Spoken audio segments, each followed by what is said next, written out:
One. Hello, this is Kari Elson here. And here's Cabaltios. This is Plightcast 30. Today is July 19th, and unfortunately, because of internet connections, our good friend Solo Wing is unable to make it. But we're hoping to get him for the next Plightcast, and if he's able to join us sooner, we'll get him on here if he can, and if he can make it through the throttling issues. Which to that I say this is why it's not good to have ISPs that have that issue, which unfortunately we all do, but that's besides the point. With that, so Cobalt, what have you been up to? Unfortunately, I haven't really been up to a whole lot. I mean, I would like to, but I've pretty spent the last couple of weeks just really just relaxing or going on vacation and whatnot. But the only real notable thing I could think of was I saw Jurassic World, which I don't know if it qualifies for this, but given that I talked about Mad Max last time, I think this will probably be okay. Okay, give it a spin. So I'm sure most of you probably have seen this one already, but even if you haven't, it's the fourth movie in the Jurassic Park series. Um, Actually, it was pretty good. There's a few minor little things here and there that I wasn't too keen on, but overall, it actually did pretty well. Um, One of the things I think was probably the kind of the to his detriment was that they attempted to have the whole kids thing again, which kind of worked, but I think it was kind of shoehorned in some way because it just didn't feel like it was meant to be there. But it still worked though. Kind of funny Mhm. though, which is also interesting because it was actually a little bit funnier than some of the previous ones, but not to the same degree as the last ones were. Um, Yeah.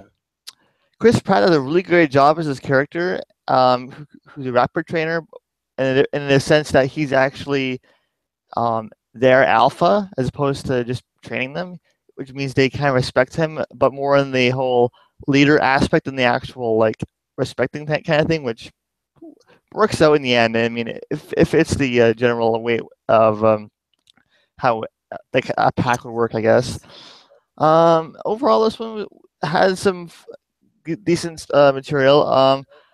I actually would consider this one about on par with Lost World. Like, it wasn't great, but it wasn't terrible either. Like, it had like basically if you just go in expecting the first one, you're probably not gonna have the greatest time. But this even acknowledges that it's not up there with it, but it's somewhere in between, which I think works great for it. And besides that, I didn't really watch a whole lot else. I was trying to during my break in early July for Canada Day, but I never got around to it, which kind of sucks. I do plan on getting a couple stuff taken care of in August, hopefully. Uh, for webcomics, I did manage to catch up a little bit on a couple of the ones I'm reading, which is Sandra and Wu and My Life with Fel. My Life with Fel actually got some interesting backstory stuff taken care of, which I was kind of expecting, but also kind of how should I put this? Like, I knew it was gonna happen, but I wasn't sure how they were gonna handle it, and it actually did surprisingly well. I don't think I've ever actually mentioned what the whole story of that webcomic is because I'm not really sure. I wasn't really sure how many people would actually like want to hear about it, but given them the last discussion about it during the whole court session thing that happened, um, simplify it. Basically, it's a interesting take on the whole anthro idea, in that most of the animal characters are all basically genetically engineered soldiers, really, which are called hybrids. And it turns out they're trying to make a normal life for themselves after this whole incident that one character in particular, Dennis, was a part of. Though we find out recently he was kind of a bit. I should put this. Not he was kind of a like he didn't really want to do it. Like, it was really weird how like you have to see it through his eyes, and you realize, oh, he wasn't exactly wanting to do the whole I guess extermination of it is what it was. Something I don't remember the exact details of what happened prior to it, but that's basically what he saw. And then This was basically brought out as a result of one of the characters, because he apparently lost a leg or something from all this. So one of the characters gave him a new one, or made one for him, which was what the whole court session was all about because of all that. And yeah, now he's suffering from post-traumatic stress disorder as a result of it because he hasn't been able to walk on two legs for quite some time. Yeah. And for Sandra and Wu, there hasn't been a whole lot. I think the major thing that's been going on lately is that Wu has kids now, so he's kind of have to deal with that. Some funny hijinks ensue. His mate Lily is kind of overprotective, which is at least other funny things. And other than that, not really a whole lot. No, I'd say that's probably about it. Okay. So for me, I'm not gonna lie. I watched a ton of stuff, but I think the best way I could go to I could save it for what happened for Anime Expo since it all has to do with the summer series. But the one thing I have been reading is that I've been reading this web comic. Actually, it's by Mary Cagle. Uh, it's pretty much her. It's a series called Let's Speak English, where she's an English teacher in Japan, and that she works for like a private company that helps to get kids to go teach stuff and stuff like that. And it's funny because she doesn't really know Japanese at all, but she's kind of immersing herself into it, and as she's going through, she's learning and stuff like that. And she's with a whole bunch of kindergartners, so it's very interesting just seeing that whole entire dynamic and everything else. I definitely recommend it, and I'll probably drop it in the links. But it's really, really good. It's a short web comic. I think it updates every single Wednesday, but it handles well. I like it. I feel like Uh, I've heard of the concept at least. Like I maybe seen one comic or so. I mean, it's based on. I mean, I've had stuff like that. One particularly was Gaijin Chronicles, which derived off of its original website, which is Gaijin Smash, which was Azriel's adventure as a Japanese English teacher for Jet, which was interesting and I felt was really, really great. I wish I could see more of these, but from different perspectives, such as either Korea or like even something weird such as I don't know, like New Zealand, even though that's not the case. Just reading and seeing different people's experiences going into cultures and having to deal with it. That's pretty cool. I would love to That be would be able to really see cool. that. Yeah, yeah. So I appreciate that. Since my stuff has to transition to things like that, let's transition to anime and particularly Anime Expo, where some of the summer series licenses just got acquired. So I don't know if you've been keeping up, but over the past, I would arguably say month, it has been crazy for announcements Yeah, for I've the read some anime of what industry. both you and Wody are posting in Plate. Like, holy crap! It's like every second Mhm. day, or there's like, oh, by the way, we acquired this. Oh, by the way, we acquired this. Like, holy shit! Yeah, I mean, I will say this. If you're an anime fan, this month will be the best month, arguably, in a long time for acquisitions. I mean, Legend of the Galactic Heroes, the novel got licensed by Viz, the anime got licensed by Sentai Filmworks. Um, Rose of Versailles, which has never had an English translation, got acquired by Udon. Those are good. Fate Zero, the manga is going with Dark Horse. One Punch Man's getting an anime, and Viz pretty much acquired that, which means they have another blockbuster hit on their side. Um, like Parasite's going to be on Toonami. Uh, like Wow. Wow. And then like broadcast dubs for Funimation, they have what is it? They have like Gangsta and some of these other titles too that they're gonna broadcast dub. I'm actually floored because it was like Anime Expo had a lot of announcements that were just amazing. And Crunchyroll was acquiring and talk about more stuff as they were acquiring series and what they were going to stream, and everybody else was doing that. And a lot of these were geared towards the summer or what they're going to license. So the thing is that Crunchyroll has like a whole bunch of licenses that they were acquiring. They were talking about beforehand. And as the convention was going on, they were talking about more stuff that was getting released. Um, I won't lie, I kind of lucked out in that I watched I watched a lot of this series that they were acquiring, whether it's through Aniplex of America, which they put on Crunchyroll, or even through they did it with God Eater and Daisuke. There, yeah, Anime Expo, San Diego Comic Con had their own announcements with like the panels and like with different comics. Like I'm actually floored. This July was not supposed to be this blockbuster compact, but we end with Otakon in the month. I honestly think that When's Otakon? if by on this upcoming Thursday is for badges, and like technically it starts on Friday. Wow. I would say this: if by the end of July there's nothing on your slate that at least gets you to think that, hey, look, I want to try something out legally. You're not trying. I'm being flat out honest. Like everybody, I don't know how it's happening, but it's just been crazy. I mean, also, like, for instance, Funimation is now going to do a co-production and be in a committee for what is it, Dimension W? That's also crazy. I think there's a lot of announcements, but it can boil down to this.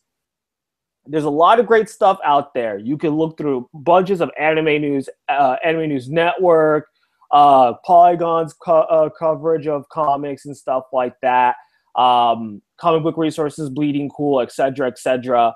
Like, there's so many announcements that I have to say I am satisfied. Like, as for me, like, just for now, like the announcements they have done for like the anime summer seasons, I've been very satisfied. For instance, Ushio and Tora, I watched the first episode, I loved it. Denkaiki is not that bad. That's not. I finally started watching Wagnaria, or AKA Working. That's really funny. The So third all season. these things that were announced, Yeah. when are they going to be released for consumption? So we don't know for the vast majority. We do know that the manga, like Rose of Versailles, I think is coming out next year. So is Fate Zero coming out next year for Dark Horse. All right. One Punch Man is coming out in the fall. Dimension W, I think, is a fall title. The broadcast dubs are going to come in later this summer as they descend through and they have all the recordings. What else? Yeah. It's a lot. So I would argue that out of all, well, I guess the best way to put it is this: out of all of them, I think the biggest shock of the convention circuit, in my opinion, is a tie between Rose of Versailles and Legend of Galactic Hero. So And I will be exactly. What shows are those? okay. So Rose of Versailles is a manga. It is a shoujo manga that has been released in French. It's been released in Japan. It has been like for those who are a fan of shoujo and even josei manga, it has been a holy grail to get it for English consumption because people have been trying for years, or they've been hoping it for years, and people have been like, nah, it's not going to happen. And now Udon is going to license it out, and that's great. That means that you're going to now get like good content. On the flip side, if you look at it through Legends of Galactic Heroes, it's like the anime is so dated, but it's so long that most people have just admitted the fact that it's never going to get licensed, and it did. And so now you're going to have a whole bunch of hardcore sci-fi fans like buy this and like literally try to push it out through that. And the novel too. Like the novels are really, really like apparently good. We'll see how it comes out, but I expect the novel when it gets translated to be competing for the Hugos, which is like a sci-fi awards. I think either that or the Nebulas. There's sci-fi or science fiction. That's pretty good. I expect they'll be competing for those within the next year when it gets translated. And if I hope Viz could win one of those for the Legends of Galactic Heroes, because if it can do that, then for all intents and purposes, the license is justified. Like they won't need. It will be a prestige title. They could just let it go on forever and ever, and that's it. And I would be happy. I don't care about I'm being serious here. Like the sales numbers for Legends of Galactic Heroes novels are going to probably be very low. I don't know how it's going to do it, but I think this is like sci-fi novels like Hakusurin or something like that. They're gonna push it through the sci-fi area and try to get money through there. If they can advertise it right, I think it'll be fine. That's the thing. It's not just timing, right? Like the thing is this: it's a fairly older series. It hasn't been released, at least in the U.S. English-wise. And the question is, could it be eligible? I mean, you have hardcore sci-fi fans that will jump onto there, but it's not just according to hardcore of like the niche anime and then sci-fi fans. It's about getting the people that may not necessarily know of it or be skeptical of it to actually get it and buy into it. Yeah, so if they can do that, they can promote it right, they should be fine. Yeah, that's the big thing.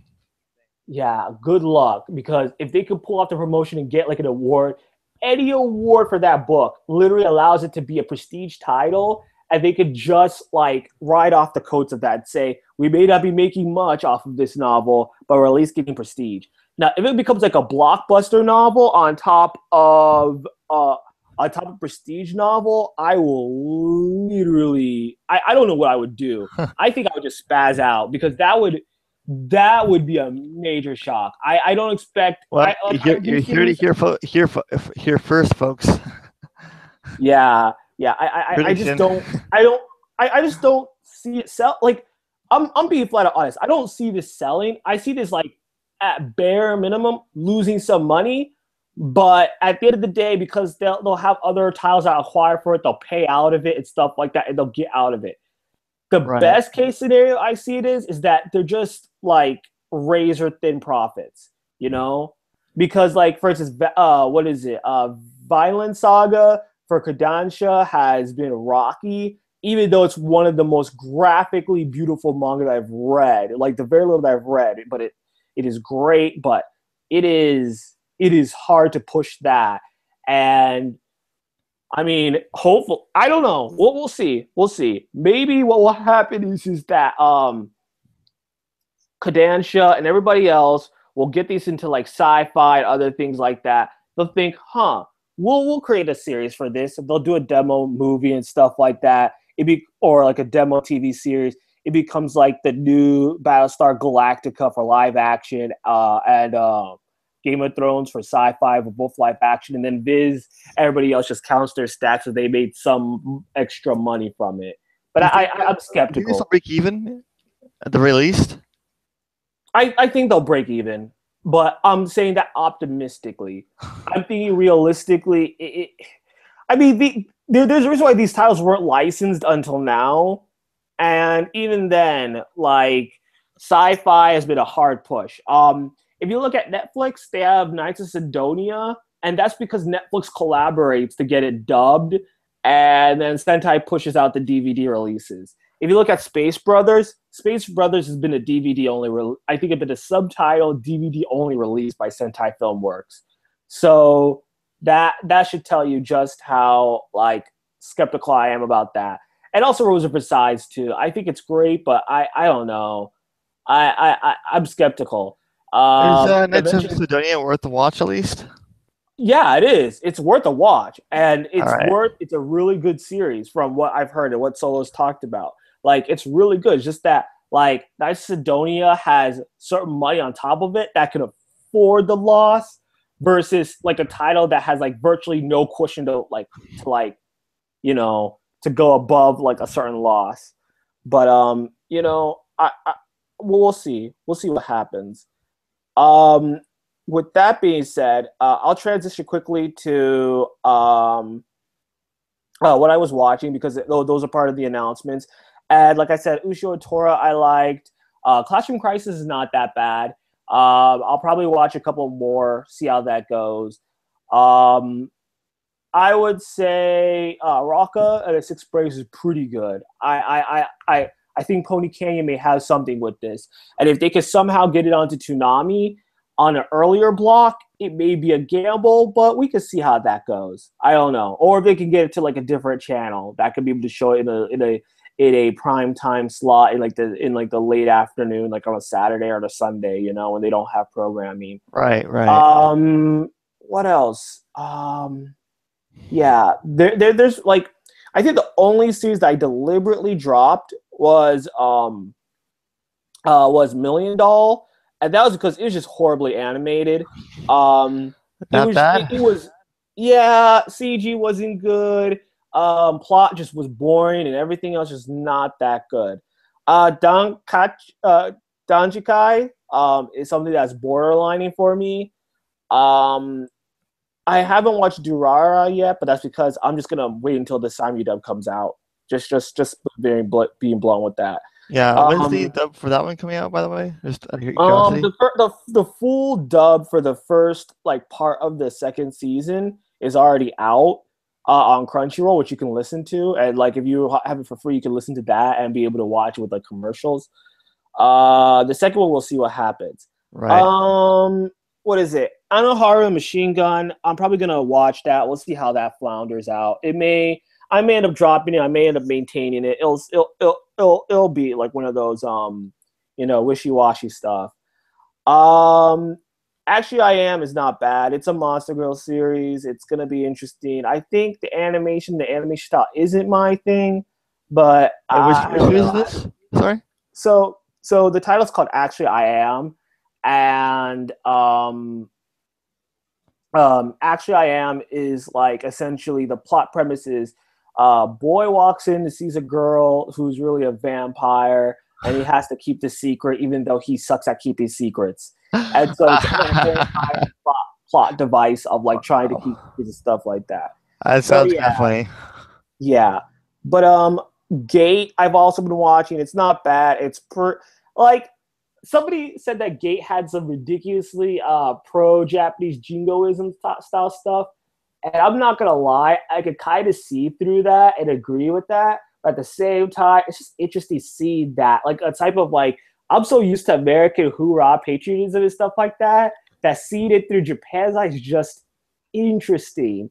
It makes me reevaluate how I see patriotism and like that jingoism style of like hype up too. So I that's mean, that's try not being bad. Canadian. Like I see that stuff all the time.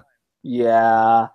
Um, my wife as a student council is not bad. I mean, it's okay. I'm glad that it's small time commitment because if it was like a full episode, like 30 minutes, I probably Oh, would drop it by now. so it's smaller. It's like 10 minutes or something. Yeah, so it's pretty much that the it's literally the title that my wife is a student council president, where the student council president wins from the main character getting like vice president. He comes home to see that the president is standing out there, and his dad and mom made like this type of arrangement that would make them wife and husband, and then the guy and the family actually cashed in, so it's there. um but it's not bad, but it's just whatever. Yeah. um but the top four that I am really, I think Well, I wouldn't even say top four. I like Kimoto Umaru-chan, which is awesome because it's literally just watching, and it's like watching good series of like comedy, which pretty much bases upon Umaru having a very very perfect, fair skin, looks like a superstar, TV actress of the day, and like has that persona of the day. But when she comes home, she becomes a complete other hermit that's like a hardcore otaku who's like playing video games till, like 2 o'clock in the morning, and like is like demanding video games and like wants to re-jump and all this other stuff. It's hilarious. I found it awesome, but it was Nice. also hilarious. Um, but yeah, my top three, I would say in number three spot is Charlotte, and I'm even gonna say that it's probably number two and is co-joined with another title. But Charlotte's amazing. So Charlotte's premise is that there's this kid named Yu. Has special powers that allows to possess other people that he can Okay. directly see for a couple of minutes or for a couple of seconds. And so he has a character design like Lelouch. So of course, kind of having that Lelouch kind of stereotype, starts possessing things, starts getting yourself up into like upper echelons Oh and becomes God. like the best becomes like the best student ever and like gets the girl and everything else. But then um, two people discover his secret, knew about his powers, have their own sets of powers, and then pretty much coerce him into joining their school and to find other people that have a psychic power and get them into the school, or else face getting experimented by other people. And I'm not gonna Oh, lie, the first episode was good. I'm not gonna lie, it was good. It was comedic and Harry. The second episode was a killer. I think the way that they've handled it so far is exactly where the 3 episode rule would hit, and hits very very well. Okay.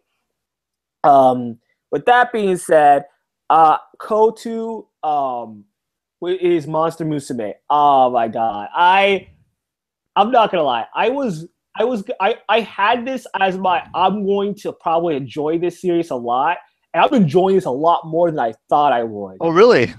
I've been Yeah, curious I about think myself actually. Ever it's a since I, guilty pleasure, but it's done right. It is a harem series, but the premises are interesting. Like how do I put it? So far, you have the main character. Oh God, I'm so bad with like naming main characters. I think that's all that's right. not when you watch too much episodes. But you have the main character. He has to maintain over certain jurisdiction with a lamia named Mia, and so Mia's pretty much treats him as darling, calls him darling all the time. What an But original name like, too. La yeah, Mia. yeah, Wow. but yeah, but like I it's so interesting because like, she's very, very cutesy, very, very defensive, and just a very, very for harem style, it's very interesting. So he She has to almost kind of reminds me of, she almost, just the description, she kind of sounds like Lala from TLR. um kind of, but I won't lie. I watched To Love Ru, Darkness too, and I just wasn't feeling that. But then again, that's just me. But Well, yeah, I mean, it's not bad. I think they introduce different characters, and all these characters have their own like niche, and it is kind of interesting because they all fall upon their own characteristics as like part monster girls. So it's interesting to see that dynamic of Mia, who like wraps people around and like needs to get warm, has to go to the main character, and the main character is just like kind of abusive by putting in cold showers and other things like that. It's fun, and then the harpy too is pretty interesting, even though she's completely scatterbrained, oh my and it's God. hilarious. It is hilarious. And then the centaur is awesome, which is like, it's funny because she's like they have to go catch a bandit that has it, and he's like okay, so let me just ride you. And she's like, you can't ride me. And then later you find out that by riding the centaur, it is kind of like a marriage proposal in their culture custom because you're not supposed to do that. And I mean, I think I've seen a couple of episodes of the Reddit people chat with it, but I absolutely loved it. I really think that if it's a harem series done With comedy. right for comedy. Like a lot of harem series, I think tend to go to like the tsundere and all these other things. But it's the very first time in a long time that we just kind of see that scrap from the more older harem take on girls and acquisitions. And I'm glad about that because at least then it makes the competition more interesting instead of people trying to like divert their attention and stuff like that. But yeah. It sounds hilarious though. I'll have to check it out once it's a bit further in, just so I can kind of binge watch a bit. Yeah. I mean, the first episode's up on Crunchyroll. All these things I've been talking about Crunchyroll. I wish I could watch more Funimation stuff, but I have not been able to get myself onto there, so I'm gonna do that. But I don't have Crunchyroll, but suppose I were to actually use it, can I just make an account there for free and I'm good for like I can watch pretty much whatever on there, or do I need to actually pay for an account? You can make an account for free. You can watch this stuff for free 1 week after it airs. That's fine. So what happens is that, like, if you're willing to wait a week after, you get it for free, but you have to watch with the commercials. So, I mean, that's not a big deal. It's basically normal TV. That's fine. Yeah. So, I mean, a week after isn't that bad. And even then, it's like most people talk about stuff a week after and stuff like that. And there are a lot of people that throughout the comments will actually drop 2-day passes and stuff like that. Also, for Crunchyroll, let's like, how many episodes can you actually watch from a certain series on a free account, or do you only watch one per week type thing? You can watch as much as it's been accessed for free. So, like, let's say there's 10 episodes, and the 11th episode just came out like today. Well, you can watch the first 10 episodes, but you won't be able to watch the 11th episode until next week. Yeah, so like you can watch like all of the spring series right now, all of it on Marathon for free, like all of them on for free. Just you got to deal with commercials, which is not bad. Like I don't think that's bad. No, I think I'll check out later on. Yeah, but the last one is School Live. It's all right. It's okay. And I'm not gonna lie. I'm sorry. I'm trying to downplay it, but the first episode, oh my god. I will be flat out honest. I think that episode single-handedly proves why the whole 3-episode rule is like bullshit. Like yes, I've heard that like if you watch 3 episodes, it gives you a rough idea for the show because that's roughly an hour, roughly. Yeah, and that's BS. Like, I'm not gonna lie. I go for a 5-episode rule. That's me. 5 episodes. Well, I don't believe in the episode rule. I believe that if the first episode does not make you want to continue to the second episode, you drop it. You drop it. It should be a matter. It's a binary. Do you want to watch the next episode by the time you watch it? If the answer is maybe, then drop it. It shouldn't be. My thing is that you can always marathon it later, and if people start talking more about it, you could jump into it and marathon it faster.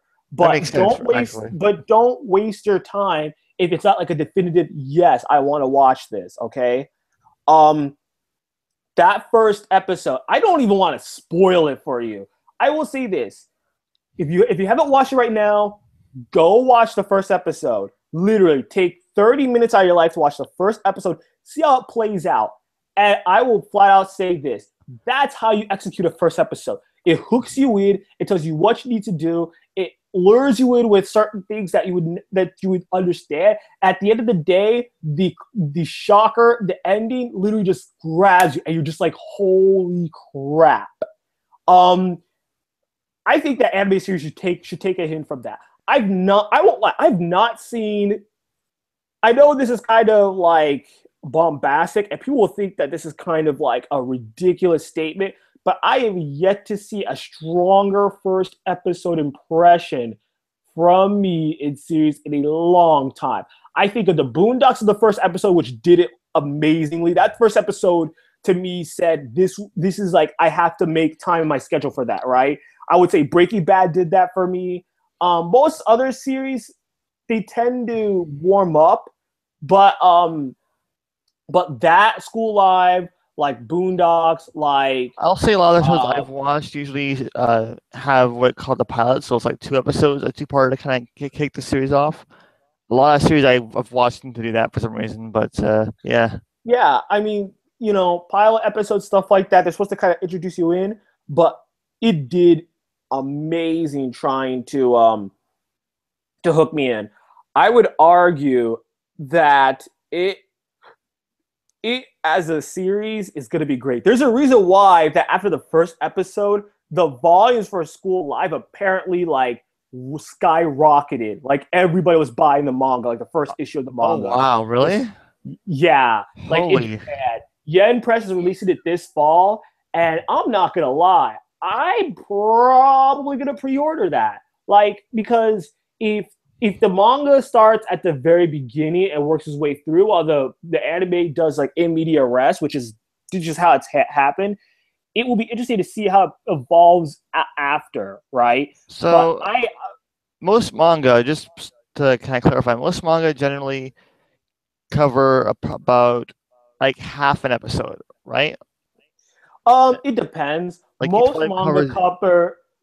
most episodes cover about roughly 2 to 3 chapters, Right. Okay. heavy. That's what I was hearing about. Yeah, yeah. I think only Yamada-kun is the only series I've seen that has blown through like actual trade backs or takubans on an episode. Like literally like half a takuban in an episode. Okay, that's like what takubans are like what 10 to 12 chapters. So about roughly 5 chapters an episode, like 5 to 6 chapters an episode, which is crazy. But I've seen that happen. Um, but yeah, School Live. I don't want to. I mean, to talk about the first episode would be to like ruin the surprise. I would just evangelize that. Yeah, if you hate it after the first episode, I don't think you're gonna be able to continue with it. But I will say this: after that, the second episode is just completely demoralizing. Like, like Oh, yikes.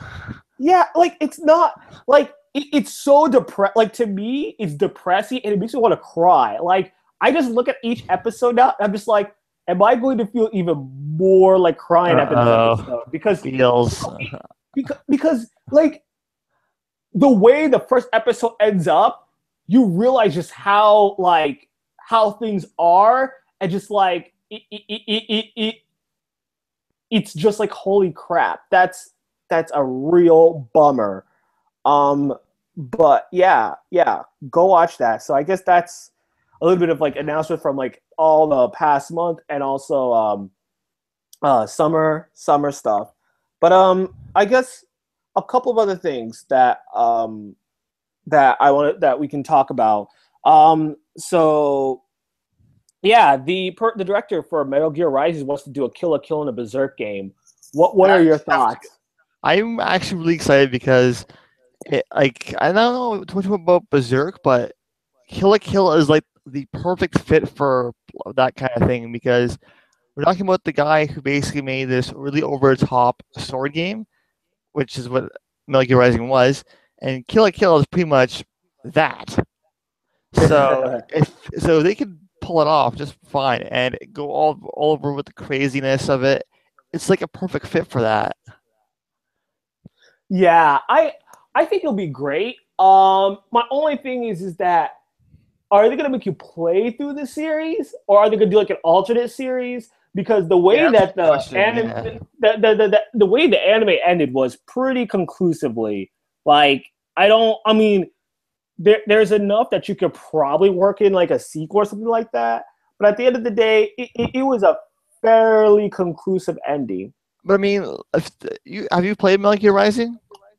No, unfortunately. Okay, so I've beaten it. So Metal Gear Rising is pretty neat because of how like you basically fight off like you go through like these stages, doing all the cutting all that kind of stuff, and then you fight like a major boss at the end of it. There's about at least I think 4 or 5 bosses, which includes a final boss, which actually works perfectly well in terms of structure for a kill game. Given that like there's like 4 major, the whole Elite Four thing and all that, and the I guess you could say the final boss for that, and it would probably fit just perfectly with how they could do that, and then they could like a whole extended like end game thing for like the final part of Kill la Kill. I don't know, just I think they could make it work.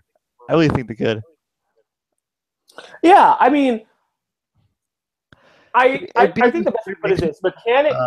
It'd be like this weird mix between Bayonetta and Metal Gear Rising, just in the way that it works, I guess. Yeah, I mean, I would say that kill like mechanically speaking, it could work. It's just that it would just be just a storyline. That's the only thing I would be concerned about. But if they could pull that off or work it around there with Trigger, I think that'd be pretty cool. I will say, however, that Berserk video game, oh man, you know what would happen in the Berserk video game? It would be developed, and they would just say, okay, here's the first episode, and then the second episode won't come for like another 2 years, and then they'll drop the second episode, and then the next one won't come until like 2 gens from later. It says, okay, but it'll be like the most high fidelity graphical game ever that everybody loves, and we'll say that this is the next gen. I mean, of course, I'm kind of poking a jab at Berserk and it's like scheduling issues, but Oh, that's what you're if you thinking. Okay. yeah, but like if you look at Berserk, like Berserk's like detail for graphic novels is just amazing, and it's a really, from what I've heard, and I haven't really read that much. It's a great story. It's graphically amazing. The problem is that the mangaka for it like takes like decent breaks. Like you'll have like a certain amount of time, and then he'll take a break because it's just like hard to keep up with that detail. So yeah, That's a shame. but I will say that if a Berserk game came out, the only thing I would ask for it to happen is that they get it out for all languages like ASAP, so that at the end of the day they could just say, okay, the Berserk game for everything is coming out this particular date, right? And then from there they can just launch it worldwide and like have everybody who's a Berserk fan go buy it. But I think that would work. I think a So Berserk game would what be pretty. exactly is Berserk? Because I've heard a lot about it. Is it like some kind of medieval anime or manga rather? It is a excuse me. So it is like a kind of like a medieval. It's pretty much the story goes is that it's a medieval manga like a medieval Europe that that pretty much has him going like the main character what is it main character Guts going around like doing all these I think missions and other things like that. I know I'm not that good, but I heard it's really interesting. It's pretty much them like demon hunting and doing other things like that, and you know rocking around with a band that would go out there and be able to what is it and be able to take down these monsters and stuff. So Hmm. but yeah, I mean unfor- unfortunately I hate saying this, but you got to go Wikipedia that because it yeah, but it's I've heard it's good. I've heard it's good. So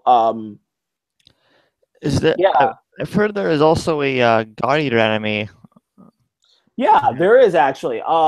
That the thing about God Eater for the anime is that it's on Daisuki. If it's Yeah, I know. DAISUKI. But no, the reason why I'm emphasizing that is because like out of all the streaming services, it's on there. Like it is the exclusively on there. Everybody else Oh, doesn't get it. weird. Yeah. So I'll find yeah. other ways. I mean, it's on there. I think you can watch for free, and that's how I watched it. Like they don't have a subscription service, so if you could probably pop it up in there, watch it there, and then they just have like ads and other things that service through there. Hopefully the story's not too convoluted, so I can kind of get into it through anime first, and see if I want to play the game of it. Yeah, yeah. But I mean, besides that, um, I guess the last thing that that was up that I would argue. Well, actually, no. Before we talk about that, um, hmm. Yeah, actually, we could talk about that. So, like, I don't know it. I mean, you don't necessarily get the Chiller Network. I don't know if you guys get it in Canada, but Which so channel? so it's called Chiller. It's pretty much a No, horror we don't have thriller that. channel. Yeah, yeah. So essentially, that channel is getting a new anime block that's pretty much dedicated to thriller anime. It's getting a whole bunch of other stuff. Oh, cool. But yeah, yeah. It's a 2 hour block that's pretty much like showing all these different anime for thrillers. It's on Wednesdays. I might be able to check it out sometime and see how it plays out. But I'm not a big Chiller fan, but I might drop in for that on a Wednesday if I'm not busy enough. That'd be pretty cool to watch that. But yeah, I mean, other than that, I will say this. Do I want to talk about Dragon Ball Super? Yes, I do. Do I want to actually watch it right now? Absolutely not, because it's not legally licensed and because I am a goody two shoes. I've been in the gray area for a while now, so I wouldn't really be too bothered by it. Problem is, I don't have much interest in the Dragon Ball series. Just I don't know, something about it doesn't really interest me, even though I do love watching the abridged series just because it's just hysterical to listen to. But Yeah, yeah. I don't know. We'll see what happens, but for me personally, I will. I think that I will watch it when Funimation eventually licenses it, or when Toei gets their act together and like gets that license. I will be shocked if I don't hear it by Otakon, or if I don't hear it by, I don't know, September, October. What would be awesome is if they said, "Oh, by the way, we're coming up with Dragon Ball Super and we're dubbing it and it's going to be released next week." In that case, I would just be like, "Well, time for me to get a Funimation account." Because I do want to get a Funimation account, but I think that would be the thing that would force me to subscribe. Like, it would get me off the butt to say, okay, I got to pay for a subscription service. But other than that, I think that's pretty much it for this Plightcast. uh, quick Um, little interjection. Have you seen Ant-Man yet? no, no. I'm gonna see it probably on Tuesday. There is one little thing that actually has got me more interested to seeing it, even if it's kind of an end credits thing, but it's just the knowledge that they're actually going through with it and they're actually including her, quote unquote, in it, which is something I've been kind of waiting for because that was one of the big reasons I wanted to watch Ant-Man in the first place. Yeah, but like, here's the thing. Like, I know it's gonna be scary for a lot of people, but like after hearing about the troubles for Ant-Man, I just kind of relegated that out. Plus, like, I don't know. I think that at the end of the day, Ant-Man isn't bad, but like I would have rather see Edgar Wright because of the way, like, I don't know. It would have been interesting to see a different take. I heard it's good, but I heard it's as good as other Marvel movies. The only thing is that it just like the numbers came out for it, and then they said that it is the second weakest opening for a Marvel movie since The Incredible Hulk. So The Incredible Hulk only got lower. Oh, So which is yeah, kind of unfortunate because I then mean, then they kind of like not so much retcon it, but they kind of ignored it for quite a while. yeah, but I would also argue that like Marvel and Disney knew that they knew the troubles and they went through it anyway, and they just said, "Well, we know how it's gonna do. We're just gonna complete." Like I think they had cut the forecast for how much it was gonna make anyway, and I don't know if it beat that cut forecast or if it like went under that expected forecast. But it's depressing. But I don't know. I think what will happen is that next year it'll be a better year for Marvel. Oh yeah, next Or year's got a lot of stuff. Like holy shit, next year has okay, Black Panther's next year, right? I know, I think it's Okay, 2017. just being sure, just being sure. So oh, keep forgetting that was next year or not. But we have Captain America 3 next year, which is more or less Mhm. Avengers 2.5 at this point. We have Doctor Strange, which I'm looking forward to quite a bit. We have Deadpool. Oh shit, that looks good. Yeah, that's what they were showing in San Diego Comic Con. I heard it was everybody was loving it, and then asked for it to be played again. So Yeah, like if you've seen like some comics online, like some panels or some little pages they've put online, it's basically that in movie form. It's crazy. Like I c- one of the great opening lines is like when he's in his outfit, he's like, "You're probably wondering why I'm wearing this red outfit. Oh, it's so you can't see me bleed." This guy with this the brown pants, he's got the right idea. Like this is perfect. Yeah, yeah. I think it'll be interesting to see how that reaction goes. I could see it doing very well. Yeah, and I'm trying to think, is that all that we have for next year? I'm pretty sure. Yeah, yeah. Well, we'll see what happens. I don't know. I've been killing myself off of trailers because I don't want to watch it and get spoiled. I'd rather, for me as a personal thing, I rather just like watch maybe one trailer and then get hyped for it rather than the whole entire trailer I blitz think that that's what people I did do. for Avengers too. I watched a teaser, then watched the main trailer, and that was it. Yeah, yeah. So trying to keep my enthusiasm down. But at the end of the day, um I think I think that's about it for us. If Mhm. that's I will say that um um there is an announcement that I wanted to make. And it's a very special, but it's a very personal announcement for me. Um so as of, I would argue, either the August or September, but definitively by September, I will no longer be on the Plightcast. It is a decision that I do not and did not take lightly. It's been something I was mulling over. Um, the reason being is that I have some life stuff that I want to take care of. And as much as I want to put commitment into the Plightcast, I want, I would rather be able to focus on a couple of things and get them done right rather than, try to diverse myself and then, not put as much effort into things. I think that kind of hurt the Plightcast a bit with quality. But I would also argue that, you know, it's better for the Plightcast to have somebody who can be absolutely dedicated to the Plightcast as a host. And we decided to get a person that we knew. Well, I know, I think maybe Cobalt and Solo Wing both know this guy, but he's this guy named Wody. Very interesting young buck.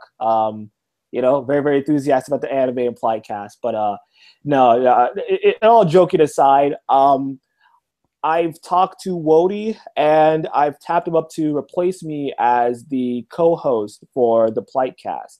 And so we're hoping that maybe we can get him in for the next Plightcast if we can arrange it all and, just transition to power from there. I think that at the end of the day, he will do amazing on this Plightcast and will probably carry it to heights that I, for one, could never do.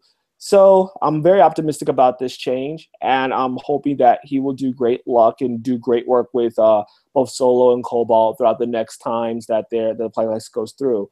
So with that being Out of said, curiosity, does that mean you'll be a guest every so often?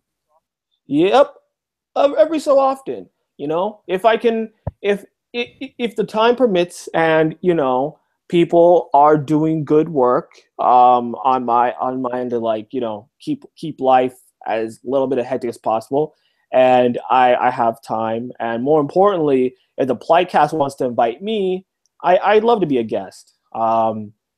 With uh, just let me know. No problem. Yeah. So with that being said, you can get us at the Polygon forums at polygon.com/forum/off-topic. You can look at us. That's where you can see the latest plights that come out there. Check them out, join in the community, type and get some information in, and like come and join our community here. And then from there, you can get us through Twitter hashtag Plightcast, and you should be able to do some stuff there. Also, you'll be able to get it. You should also, get to the Plightcast to the Polynauts Twitter, which is at Polynauts. I think that Twitter will start kicking back up again and start doing some things for stuff on there on Twitter. And so, just get us through there. With that being said, this is Kari Elson signing off. And Caboltios. Have a great week, everybody. See you later.